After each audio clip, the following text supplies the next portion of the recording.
अस्सलाम वालेकुम। अच्छा जी, सानू लोग कहते हैं कि तुसी CCD के तर्जमान बन गए हो। तो मैं एक गल कहांगा, जिहड़ा बंदा काम चंगे करेगा ओहदे असीं तर्जमान आ, ते जिहड़ा बंदा चंगे काम नहीं करेगा ओहदी मंजी इदां दी ठोकांगे जिवें ठोकण दा हक हुंदा।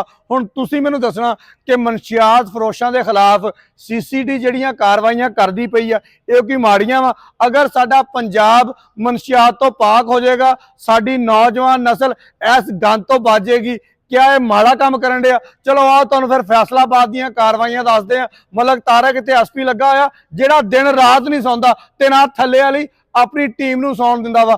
अज की डेट दे विच 7 बंदे जिहड़े आ ना मनशियात फरोश ਉਹ ਹਲਾਕ कर दिते। सिर्फ फैसलाबाद की गल कर लीए, झंग टोभा चनोट आप बाद जाने।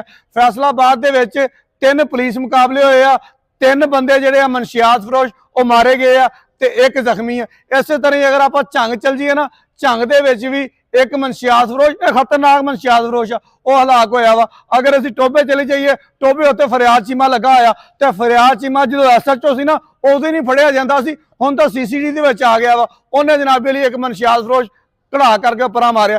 इस तरह आप दूसरे शहरों के चल जाइए, फैसलाबाद की गल करने झंग हो गया, उत्थे भी मनशियात फरोश पुट्ठा कर दिता वा। हुण तुसीं मैनूं ये गल दसनी आ, साडी नौजवान नस्ल, साडे न्याणे, साडे तालबे इलम, साडे यूनीवर्सिटियां जाण वाले न्याणे अगर मनशियात तो बच जाणगे ते क्या असीं इन्हां दी तर्जमानी नहीं कर सकते? क्या असीं अपने लोगों नूं दस नहीं सकते कि भाई साडे फैसलाबाद दे विच CCD वाले ए चंगा काम करन डे आ, ए माड़ा काम करन डे आ, इहदे च बुराई की आ? लिहाजा साडी ये कोशिश आ, साडी ये गलबात आ कि तुहानूं असीं सारियां गल्लां दसीए कि जिहड़ा बंदा चंगा काम करदा पिया।